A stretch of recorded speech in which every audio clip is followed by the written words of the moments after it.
जे parliament रे चर्चा हबो से चर्चा रे सबुठारु पुरातन इंटरस्टेट बॉर्डर डिस्प्यूट होउची आपनकर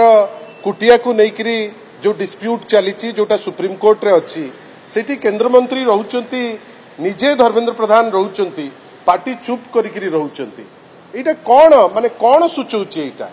जे आपण अछंती पार्लियामेंट रे चर्चा चलीची आपनकर इंटरस्टेट बॉर्डर डिस्प्यूट उपरे आउ कोटिया होउची सबुठारु बेसी सेंसिटिव इश्यूटे ओडिसा पाई आपण चुप रहउचंती सेटा सूचौची जे भारतीय जनता पार्टी केवल नुहे तार नेता माने कथा बेसी किंतु ए डिस्प्यूट को सॉल्यूशन बाहर करिबा पाई सेते इच्छुक नुहंती। द्वितीय जदि से चाहती आर्टिकल 3 अनुसार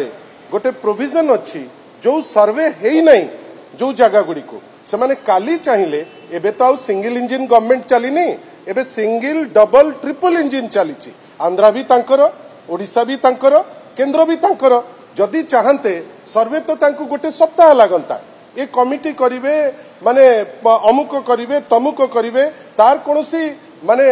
मते कहीं लागु नाही तार केते दूर फलप्रद होबो सेटा समय कहिबो। पूर्व सरकार माननीय श्री नवीन पटनायक को नेतृत्व रे 150 कोटी रु ऊर्ध्व टंका सेठिकार डेवलपमेंट पोस्ट ऑफिस ठारू आरंभ करिकिरी गमनागमन व्यवस्था जे अनेक जिनिस से लोकों को डिमांड रे करा जाईची ए सरकार ट्रिपल इंजिन बेली निजुको कहूची आमे आशा करिबा जे जो गला बाट न खोजंतु आग प्रॉब्लम टी को आइडेंटिफाई करंतु जे कुटिया गोटे समस्या जो समस्या केंद्र सरकार राज्य सरकार एवं सी जहा उपरे भरोसा करिकी भार करिकी रखचंती आंध्र सरकार से माने मिसिले एटा समय ही नब नै आउ कमिटी करचंती ठीक अछि कमिटी करिबा पूर्वरु केंद्र सरकार कर जो दायित्व जे सर्वेटी सारिबे जेते शीघ्र सर्वेटी सारी देले ए समस्याटा ही रहंतानी आशा करिबा ताकू जेते शीघ्र पारिबे याकू क्लोज करिबे।